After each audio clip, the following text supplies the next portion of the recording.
అలాగనే యోబు గ్రంథం 36వ అధ్యాయం 21వ వచనాన్ని చూద్దాం. జాగ్రత్త పడుము, చెడుతనమును చేయకుండుము.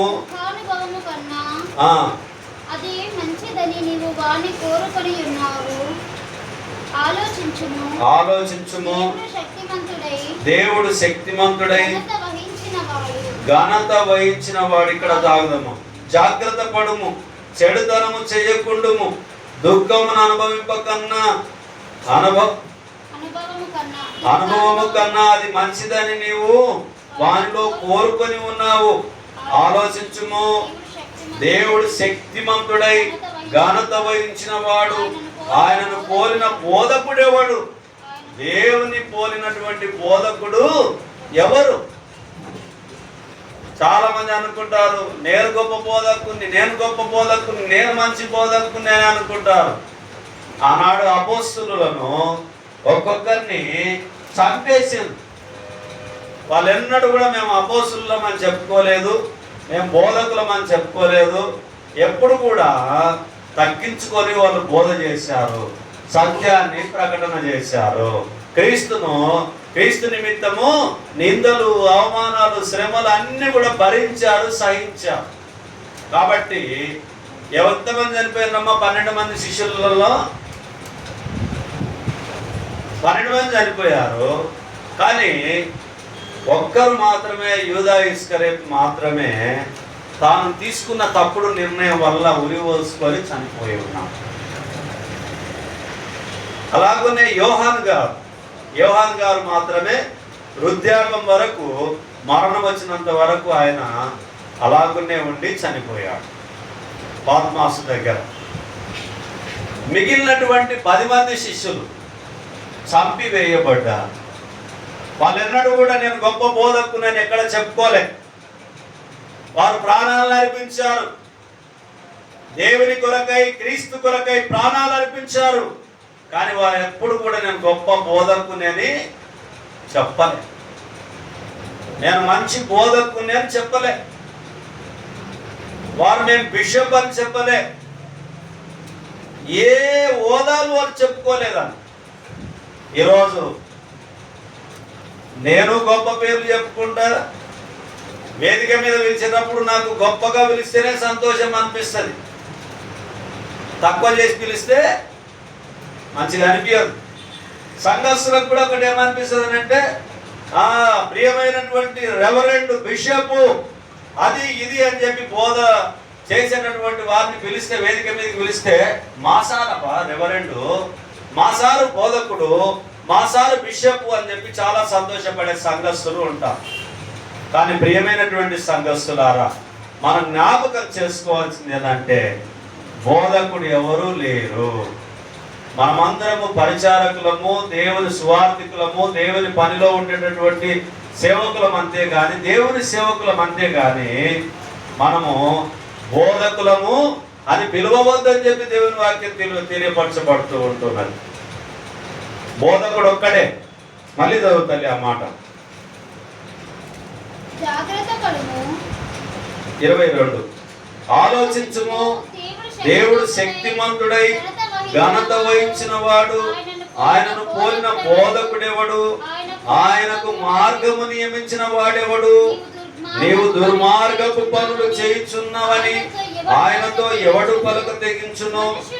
మనుషులు కీర్తించిన ఆయన కార్యమును మహిమపరచుటకై నీవు జాగ్రత్త పడుము. మనుషులందరూ దాన్ని చూచెదరు, నరులు దూరంగా నిలిచి దాన్ని చూచెదరు. ఆలోచించుము. దేవుడు మహోన్నతుడు, మనము ఆయన ఎరగము. ఆయన సంవత్సరముల సంఖ్య మితి లేనిది. ఆయన చదువుతారు. ఆయన ఉదక బిందువులను పైనుండి కురిపించును. మంచుతో కూడిన వర్షం వలె అవి పడును. ఇక్కడ మనం చూసినప్పుడు దేవుని యొక్క కృప చాలా చాలా గొప్పగా ఉంటది, ఆశ్చర్యంగా ఉంటది, అద్భుతంగా ఉంటది, అమోఘంగా ఉంటది, చాలా ప్రియమైనదిగా ఉంటది. అది మనకు తెలియదు. మనం ఎవరిని ప్రేమించాలి? బోధకున్నా సేవక దేవుణ్ణి. ఇప్పుడు ఒకవేళ ఏలియా సార్ వాక్యం చెప్తున్నాడు, ఏలియా సార్ వాక్యం బాగుంది అని మీరు వస్తే మీరు పప్పులో కాలేసినట్లనే. బోధ ఏలియా చెప్తే బాగుంది అనేది కాదు. మన బోధకుడు క్రీస్తు అయి ఉంటున్నాడు, మన బోధకుడు దేవుడై ఉంటూ ఉన్నాడు. దేవుని వాక్యంలో ఉన్నటువంటి మాటల్ని గనులైనటువంటి స్త్రీలు ఏం చేసిండ్రు? పరిశీలన చేశారు. మనం కూడా వాక్యం వినేటప్పుడు, గ్రహించేటప్పుడు ఏం చేయాలి? పరిశీలన చేయాలి. మృదువైన మాటలు, తీపైన మాటలు మీతో మాట్లాడటం వల్ల మీకు ప్రయోజనం లేదు, నాకు ప్రయోజనం లేదు. చెడుతనం పోవడానికే మనం బోధించుకోవాలి ప్రియులా.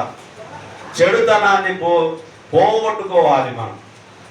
కీర్తనలు 34వ కీర్తన 21వ చరణాన్ని చూసి మళ్ళీ మొదటి నుంచి కొన్ని వచనాలని మనం చూద్దాం. చెడుతనము భక్తిహీనులను సంహరించును, నీతిమంతుని ద్వేషించువారు అపరాధులుగా ఎంచబడుదురు. యెహోవా తన సేవకుల ప్రాణమును విమోచించును, ఆయన శరణు దొచ్చిన వారిలో ఎవరునూ అపరాధులుగా ఎంచబడరు. మొదటి నుంచి కొన్ని వచనాలను చూద్దాం. నేను ఎల్లప్పుడూ యెహోవాను సమ్మతించెదను, నిత్యము ఆయన కీర్తి నా నోట నుండును. యెహోవాను బట్టి నేను అతిశయించుచున్నాను, దీనులు దానిని విని సంతోషించెదరు. నాతో కూడి యెహోవాను కనపరచుడి, మనం ఏకంగా కూడి ఆయన నామమును గొప్ప చేయుదుము. నేను యెహోవా యందు విచారణ చేయగా ఆయన నాకు ఉత్తరం ఇచ్చెను, నాకు కలిగిన భయములన్నిటిలో నుండి ఆయన నన్ను తప్పించెను. ఈ యొక్క కీర్తనకారుడు దావీదు దేవుని స్తుతించుచు అనేకులకు అలాగు చేయుటకు ఉపదేశం చేసెను. దేవుని ఆశ్రయించిన వారు ధన్యులు అని చెప్పి గుర్తు చేయబడుతూ ఉన్నది. నీతిమంతులకు ఉన్న పదవుల గురించి కూడా ఈ లేఖనంలో ఉంటూ ఉన్నాయి. మరి దావీదు అబీమెలెకు ఎదుట వెర్రివాని వలె ప్రవర్తించిన అతని చేత తోలివేయబడిన తర్వాత రచించిన కీర్తన అయి ఉంటూ ఉన్నది. కాబట్టి ఇందులో ప్రాముఖ్యంగా చెడుతనాన్ని మానవుడు ఏం చేసుకోవాలి? తీసివేసుకోవాలి. నాలుక కింద ఇసం పెట్టుకొని మాట్లాడవద్దు. నాలుక మీద కోపం పెట్టుకొని మాట్లాడినా పర్వాలేదు, కానీ నాలుక కింద ఇసం పెట్టుకొని మాట్లాడవద్దు. ఎందుకు అని అంటే అది దేవుని చిత్తము కాదు, అది మరణానికే గాని జీవానికి దారి తీయదు అని చెప్పి దేవుని వాక్యం గుర్తు చేస్తూ ఉన్నది. కాబట్టి మనం ఎల్లవేళ కూడా దేవుని యందు చెడుతనాన్ని విసర్జించుకొని దేవుడు గొప్పవాడని చెప్పి జాగ్రత్తగా ఉండి భక్తిహీనత నుండి బయటపడి భక్తిలోకి మనం ముందుకు కొనసాగేటటువంటి వారిగా మనం ఉండాలి. అలాగునే 36వ కీర్తన 4వ చరణాన్ని చూద్దాం. వాడు మంచము మీదనే వాడు మంచం మీదనే ఏం చేస్తాడంట? పాపయోచన. వాడు కాని నడతలను నడుచువాడు చెడుతనము వానికి అసహ్యము కాదు. యెహోవా వాడు మంచం మీదనే పాపయోచనను యోచించును, వాడు కాని నడతలు నడుచువాడు చెడుతనం వానికి అసహ్యము కాదు. చాలా మంది ఇప్పుడు, ఒకప్పుడు అమ్మాయిని అబ్బాయి చూడాలన్నా అబ్బాయిని అమ్మాయి చూడాలన్నా తొంగి తొంగి చూసేవారు. ఒక కాలంలో, పెద్దల కాలంలో తొంగి తొంగి చూసేవారు. ఈరోజు సెల్ ఫోన్లు వచ్చిన తర్వాత చిన్న పిల్లలు సహితము చెడును దగ్గరనే పెట్టుకొని చూడగలుగుతూ ఉంటూ ఉన్నారు. మంచం మీదనే, మళ్ళీ చదువుతలే ఆ మాట, 4వ వచనం. వాడు మంచము మీదనే పాప యోచనను యోచించును. వాడు కాని నడతలు నడుచువాడు చెడుతనం వారికి అసహ్యము కాదు. చదువుకోరా నాయనా అనంటే, చదువుకో తల్లి నీవనంటే చెడు ఆలోచనలు కలిగి సెల్ ఫోన్లో ఈరోజు చూస్తూ ఉన్నా. చాలా కేసులు పోలీస్ స్టేషన్లో కేసులు పెట్టబడుతూ ఉంటున్నాయి, మిస్సింగ్ కేసులు. అమ్మాయి మిస్ అవుతుంది, అబ్బాయి మిస్ అవుతున్నా. ఏమిటి అని అంటే ఈ ఇన్స్టాగ్రామ్లో పరిచయం, ఫేస్బుక్లో పరిచయం, తర్వాత ఇంకా ఇంటర్నెట్ అనేకమైనటువంటి దారుల్లో పరిచయాలు ఏర్పాటు చేసుకొని ఒకరిని ఒకరు అక్కడనే ఫోన్లోనే పరిచయాలు చేసుకొని ఎక్కడ ఉంటారు ఏం లేదని లొకేషన్లు పెట్టుకొని పారిపోతూ ఉంటూ ఉన్నారు. ఏం చేస్తున్నారు? పారిపోతూ మంచం మీదనే పడుకున్న కాడనే సెల్ ఫోన్ చూసుకుంటూ పడుకున్న కాడనే పాపాన్ని చేస్తూ ఉంటూ ఉన్నారు. దేవుని వాక్యము కొన్ని వందల సంవత్సరాల క్రితం రాయబడి ఉంటూ ఉన్నది. ఈరోజు అది నెరవేరుస్తుందా లేదా? ఆనాడు స్త్రీలను పెద్దవాళ్ళు తొంగి తొంగి చూసేవాళ్ళు. దావీదు గారు మేడగది మీద ఎక్కి బత్షెబాను కూడా తొంగి చూశాడు. అలాగనే ఆనాడు పురుషులు, ఆనాడు స్త్రీలు తొంగి చూసేవారు. అది కొద్దిసేపు ఉండేది వాళ్ళలోన పాపం. కానీ ఈరోజు ఎక్కువ సమయం పాపానికి చోటివ్వడానికి అవకాశము ఉంది. మంచం మీదనే, ఎక్కడో దూరం కాదు, మంచం మీదనే పాపం చేయడానికి ఉంటూ ఉన్నది. అమ్మాయి ఏమైనా పని చెప్పినా నాకు పని ఉంది, నేను నాయన ఏమైనా పని చెప్పినా నాకు పని ఉంది. ఏమిటా పని అంటే ఈ చెడుతనం చూడడానికి పని. కొంతమంది గొప్ప వాళ్ళు ఉన్నారు, సెల్ ఫోన్ ద్వారా కూడా చాలా అద్భుతాలను సృష్టించే వాళ్ళు ఉన్నారు. చాలా ఇంటెలిజెన్స్గా చాలా విషయాలను మరి తెలుసుకొని గొప్ప వాళ్ళయ్యే వాళ్ళు కూడా ఉంటూ ఉన్నారు. కానీ ఎక్కువ శాతము పాపములో పడిపోయేటటువంటి వారి సంఖ్యనే పెరుగుతూ ఉంటూ ఉన్నది. కాబట్టి ఎక్కడ ప్రారంభిస్తుంది మా చెడుతనము? మంచం మీదనే, మంచం మీదనే.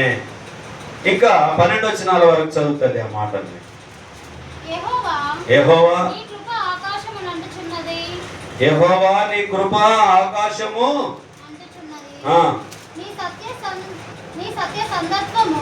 నీ సత్య అంతరిక్షమునందు నందుచున్నది నీతి. ఎన్నో వచనం రా? నీ నీతి దేవుని పర్వతములలో సమానము, నీ న్యాయ విధులు మహాగణములు.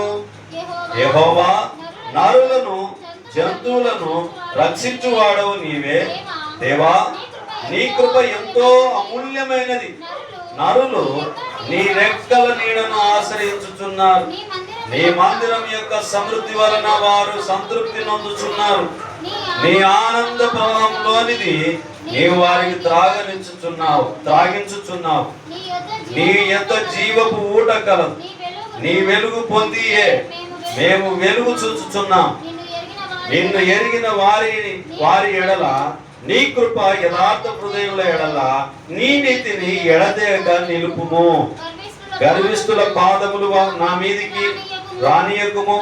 భక్తిహీనుల చేతిని నన్ను పారదోలనీయకుము. అదిగో పాపము చేయువారు అక్కడ పడి ఉన్నారు, లేవలేకుండా వారు పడదోయబడి ఉన్నారు. పాపము చేయటటువంటి వారు ఏం చేస్తున్నారు? పాపం చేసేవారు పడి ఉన్నారు, అక్కడ పడి ఉంటున్నారు, అక్కడ పడి ఉన్నారు, ఇక్కడ పడి ఉన్నారు, ఎక్కడెక్కడో పడి ఉంటున్నారు. పాపం చేసిన వాళ్ళందరూ పడి ఉంటారు. వాళ్ళ స్వభావాలు కొన్ని చెప్తాయి. పాపం చేసేటటువంటి వాళ్ళ స్వభావాలు, తల్లిదండ్రుల మాట వినరు వాళ్ళు, ఉపాధ్యాయుల మాట వినరు వాళ్ళు, పెద్దల మాట వినరు వాళ్ళు, దేవుని వాక్యం మాట వినరు వాళ్ళు, చర్చికి రానటువంటి వారు, దేవుని ఎరగనటువంటి వారు పాపానికి ఎక్కువగా చోటివ్వడానికి అవకాశము ఉంది. ఒకవేళ చర్చికి వచ్చినంత మాత్రాన పరిపూర్ణమైనటువంటి భక్తి కలిగి మనం ఉంటున్నామా అని అంటే ఎప్పటికప్పుడు శుభ్రం చేసుకోవడానికి అవకాశం ఉంది దేవుని సన్నిధిలో. నేనేమైనా పొరపాటు చేస్తే నాకు చేసినటువంటి పొరపాటును నేను సరి చేసుకోవడానికి దేవుని వాక్యమైనటువంటి బాణములు మనం గుచ్చుకున్నప్పుడు అది మనము సరి చేసుకునే ప్రయత్నం చేస్తాం. దేవుని సన్నిధికి రానటువంటి వారు సరి చేసుకోవడానికి అవకాశమే లేకుండా పోతుంది. కాబట్టి దేవుని హత్తుకొని ఉండడము చాలా మంచిది. 55వ కీర్తన 10వ చరణం. రాత్రింబగళ్ళు రాత్రింబగళ్ళు వారు పట్టణపు ప్రాకారముల మీద తిరుగుచున్నారు. పాపమును పాపమును చెడుతనమును దానిలో జరుగుచున్నాయి. చూడండి, రాత్రింబగళ్ళు వారు పట్టణపు ప్రాకారముల మీద తిరుగుచున్నారు. పాపమును చెడుతనము దానిలో జరుగుచున్నాయి. ఈ చీకటిలో జరిగేటటువంటి పాప క్రియలను దేవుడు గుర్తు చేస్తూ ఉంటున్నాడు. ఓ ప్రియమైనటువంటి చెల్లి, ఓ ప్రియమైనటువంటి సహోదరుడా, మీ తల్లిదండ్రుల మాటను మీరు వినాలి, మీ పెద్దల మాటలు మీరు వినాలి, మీ అవతాత మాటలను మీరు వినాలి, మీ ఉపాధ్యాయుల మాటలు మీరు వినాలి, మీకన్నా పెద్దవారైనటువంటి వారు మంచి మాట చెప్పినప్పుడు వినాలి, దేవుని వాక్యాన్ని వినాలి, దేవుని వాక్యాన్ని వెతకాలి, నీతిని అనుసరించి నడుచుకోవడము మనకు మేలుకరము అని చెప్పి జ్ఞాపకం చేస్తూ ఉంది. పాపము చెడుతనము ఎప్పుడు మంచిదని మనం అనుకోవద్దు. 23వ వచనాన్ని చూడమ్మా. దేవా, నాశన కూపంలో నీవు వారిని పడవేయుదు, రక్తాపరాధులను వంచకులను సగము కాలమైన బ్రతకరు. నేనైతే నీ యందు నమ్మిక ఉంచి ఉన్నాను. ఎంత బతకరండమ్మా? సగము కాలమైన బ్రతకరండి. ఆ మధ్యలో ఒక వీడియో వచ్చింది, మీరు చూసింటారు. తండ్రి అన్నం తింటుంటే ఆ అన్నాన్ని కాలుతో తనడము, తీసివేయడము మనము ఆ వీడియోలో చూసాం. ఆ తర్వాత ఆ మిద్దె మీదకి వెళ్ళి కిందికి కొడుకొచ్చాడు, అకస్మాత్తుగా కింద పడి చనిపోయాడు. తల్లిదండ్రుల దగ్గర, దేవుని దగ్గర జాగ్రత్తగా ఉండకపోతే దేవునికి కోపం వస్తే ఎవరి దగ్గరికి పంపిస్తాడు? డాక్టర్ దగ్గరికి పంపిస్తాడు. డాక్టర్ కోపం వస్తే ఎవరి దగ్గరికి పంపిస్తాడు? దేవుని దగ్గరికి పంపిస్తాడు. దేవుని దగ్గర కనికరం ఉంది, ప్రేమ ఉంది. ఒకసారి అవకాశం ఇస్తాడు, కొన్నిసార్లు అవకాశం ఇస్తాడు. హాస్పిటల్కి వెళ్ళి రాపోనా, ఏమన్నా కొంచెం బుద్ధి తెచ్చుకొని సరి చేసుకో అని చెప్పి దేవుడు ఏం చేస్తాడు? పంపిస్తాడు, హాస్పిటల్కి పంపిస్తూ ఉంటాడు. దేవునికి కోపం వస్తే డాక్టర్ దగ్గరికి పంపిస్తాడు కొన్నిసార్లు. డాక్టర్కు కోపం వస్తే దేవుని దగ్గరికి పంపిస్తాడు. అంటే వీళ్ళ మధ్యలో కూడా మనం ఎట్లుండాలి? చాలా జాగ్రత్తగా ఉండాలి. కాబట్టి మనము దేవుని నీతిని నెరవేర్చేటటువంటి వారిగా ఉండాలి. ఒక మాట చూసుకొని వాక్య భాగాన్ని మనం ముగిద్దాం ప్రియులారా. లూకా సువార్త 18వ అధ్యాయము 13వ వచనాన్ని చూద్దాం. అయితే సుంకరి దూరంగా నిలుచుండి ఆకాశం వైపు కన్నులెత్తుటకైనను ధైర్యము చాలక రొమ్ము కొట్టుకొనుచు, దేవా దేవా పాపినైన నన్ను కరుణించుమని పలికెను. అతని కంటే ఇతడు నీతిమంతునిగా తీర్చబడి ఎవరు అంతకన్నా నీతిమంతుడు ముందుగా మనం చూసినప్పుడు అతని కంటే ఇతడు నీతిమంతుడు అంటే అతడు ఎవరు? పరిసయ్యుడు. 9వ వచనం నుంచి చూద్దాం. తామే నీతిమంతులమని తమ్ము నమ్ముకొని ఇతరులను తృణీకరించు కొందరితో ఆయన ఈ ఉపమానము. చూడండి, తామే నీతిమంతులం అనుకొని చాలా మంది మనం అనుకుంటాము. నా వరకు జిల్లాలకు నేను నీతిమంతుని అనుకుంటా, నేను మంచివాడిని అనుకుంటా, నాలోన లోపం లేదనుకుంటా, నాలో పాపం లేదనుకుంటా, నేనే గొప్పవాడిని అనుకుంటా, అన్ని బిరుదులు నేనే అనుకుంటా. అలాగనే మీరు కూడా అనుకుంటారు. మీ వరకు వచ్చినప్పుడు నేను అనుకుంటా, మీరు కూడా అలాగునే అనుకుంటారు. అలాంటి వారి కొరకు దేవుని వాక్యం గుర్తు చేస్తూ ఉంది. చదువుతండి. ప్రార్థన చేయుటకై తామే నీతిమంతులమని తమ్ము నమ్ముకొని ఇతరులను తృణీకరించు కొందరిలో ఆయన ఈ ఉపమానము చెప్పెను. ప్రార్థన చేయుటకై ఇద్దరు మనుషులు దేవాలయానికి వెళ్ళిరి. వారిలో ఒకడు పరిసేయుడు, ఒకడు సుంకరి. పరిసేయుడు నిలువబడి, దేవా, నేను చోరులను, అన్యాయస్తులను, వ్యభిచారులనైనను, ఇతర మనుషులనైనను ఈ సుంకరి వలనైనను ఉండనందుకు నీకు కృతజ్ఞతాస్తుతులు చెల్లించుచున్నాను. వారమునకు 2 మారులు ఉపవాసము చేయించు నా సంపాదన అంతటిలో 10వ వంతు చెల్లించుచున్నానని తనలో తాను ప్రార్థించుచుండెను. అయితే సుంకరి దూరంగా నిలుచుండి ఆకాశం వైపు కన్నులెత్తుడకైనను ధైర్యము చాలక రొమ్ము కొట్టుకొనుచు, దేవా, పాపినైన నన్ను కరుణించుమని పలికెను. అతని కంటే ఇతడు నీతిమంతుడుగా తీర్చబడి తన ఇంటికి వెళ్ళనని మీతో చెప్పుచున్నాను. తన్ను తాను హెచ్చించుకొనివాడు తగ్గింపబడుననియు తన్ను తాను తగ్గించుకొనివాడు హెచ్చింపబడునని నువ్వు చెప్పాను. ఇక్కడ 2 మనుషులు కనిపిస్తూ ఉన్నారు. ఒక ఆయన పరిసేయుడు, ఒక ఆయన సుంకరి. పరిసేయుడు ఏమన్నా తక్కువ చేసిండా? ఇప్పుడు ఆలోచన చేద్దాం. ఈ లోకంలో ఉన్నటువంటి సేవకులకు పరిసేయుడు అంటే ఇష్టమా, సుంకర్ అంటే ఇష్టమా? పరిసేయుడు అంటేనే ఇష్టం. ఎందుకంటే 10వ వంతు ఇస్తున్నాడు ఆయన. 10వ వంతు ఎవరైతే ఇస్తున్నారో వారంటే సేవకులకు, ఈ లోకానుసారంగా బ్రతకాలనుకున్నటువంటి వారికి ఆ పరిసేయులు అంటే చాలా ఇష్టం. ఎందుకనంటే వాళ్ళు ఇస్తూనే ఉంటారు. మా జీవనం మంచిగా జరుగుతుంది కదా అని చెప్పి చాలా మంది కూడా ఇప్పుడు పరిశీలన నమ్ముకొని బ్రతికేటటువంటి వాళ్ళు చాలా మంది ఉంటూ ఉన్నారు భూమి మీద. కానీ సుంకరి అంటే దేవునికి ఇష్టమైంది. దేవునికి ఎవరంటే ఇష్టమా? సుంకరి. పరిశీలన ఇష్టపడలే. అతని కంటే ఇతడు నీతిమంతునిగా తన ఇంటికి వెళ్ళాను. ఏం చేసిండి అన? ఆకాశం వైపు కన్నులెత్తి చూచుటకైనను ధైర్యము చాలక రొమ్ము కొట్టుకొనొచ్చు, దేవా, పాపినైన నన్ను కరుణించమని చెప్పి ప్రార్థన చేశాడు. ఎవరమైతే నేను పాపినని ఒప్పుకుంటే పాపానికి క్షమాపణ ఉంది. దేవుడు అప్పుడు కనికరిస్తాడు. మానవుని యొక్క చెడుతనమును దేవుని యొక్క కనికరం ఏమిటి అని అంటే, మానవుడు చెడుతనాన్ని ఎప్పుడైతే ఒప్పుకుంటాడో దేవుడు కనికరము చూపిస్తాడు. ఒకవేళ పరిచయంలాగా ఆలోచన చేసి అదే కరెక్ట్ అని అనుకుంటే పాపాన్ని ఒప్పుకోకుండా ఎన్ని భాగాలు ఇచ్చిన లాభము దేవుడు ఒప్పుకోడు. దేవుడు ఒప్పుకోడు. యోహాను మొదటి పత్రిక 1వ అధ్యాయము 7, 8, 9 వచనాలు చూసి వాక్య భాగాన్ని మనం ముగిద్దాం. యోహాను మొదటి పత్రిక 1వ అధ్యాయం 7, 8, 9 వచనాలని మనం చూద్దాం.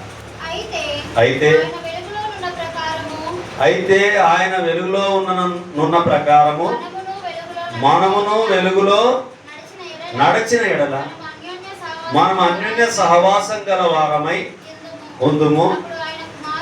అప్పుడు ఆయన కుమారుడైన యేసు రక్తము ప్రతి పాపము నుండి మనల్ని ఏం చేస్తుంది? ప్రతి ఘోర పాపమును కడుగును మన యేసయ్య రక్తము. ప్రతి ఘోర పాపాన్ని యేసు ప్రభు వారి యొక్క రక్తం చేత కడగబడినటువంటి ఆ రక్తం ఎటువంటిదంటే నిష్కలంకమైనటువంటి రక్తము, పరిశుద్ధమైనటువంటి రక్తమై ఉంటూ ఉన్నది. పాప విమోచన క్రయధనం చెల్లించడానికి ప్రభు అయిన యేసు ప్రభు వారి రక్తమై ఉంటున్నది. పంపబడినటువంటి వారై ఉంటున్నారు యేసు ప్రభు వారు. కాబట్టి పాపాన్ని మానవులమందరం కూడా ఏం చేయాలి? జరిగిన పాపాన్ని ఒప్పుకునేటటువంటి బిడ్డలుగా, ప్రియ సంఘస్థులుగా మనం ఉండాలి. ఒకవేళ పాపాన్ని ఒప్పుకుంటే సుంకరిలాగా పాప క్షమాపణ కలుగుతుంది, నీతిమంతులుగా తీర్చబడతాం. పాపాన్ని ఒప్పుకోకపోతే పరిచయంలాగా మనము నీతిమంతుల జాబితాలో ఉండము అని చెప్పి జ్ఞాపకం చేస్తాం. ఈరోజు మనం నేర్చుకున్నటువంటి మానవుని యొక్క చెడుతనం, దేవుని యొక్క కనికరం, ఈ రెండు విషయాలను మనం చూశాము. ఈ రెండు విషయాల్లో మనం జ్ఞాపకం చేసుకోవాల్సింది, మనల్ని మనం తగ్గించుకొని దేవుని నామాన్ని హెచ్చించేటటువంటి బిడ్డలుగా మనం ఉండాలి. తప్పు జరిగినప్పుడు తప్పును ఒప్పుకునే వారిగా, క్షమాపణ కోరుకునే వారిగా, అవునైనా నేను పలానా పాపం చేశాను, దయతో నన్ను క్షమించుమని చెప్పి దేవుని ఎదుట మోకాళ్ళని ప్రార్థన చేసుకునే బిడ్డలుగా, కుమార్తెలుగా మనం ఎప్పుడైతే ఉంటామో దేవుడు క్షమించడానికి సిద్ధంగా ఉంటూ ఉన్నాడు. మన అపరాధముల చేతనే ఆయన చనిపోయాడు అని చెప్పి జ్ఞాపకం చేసుకోవాలి.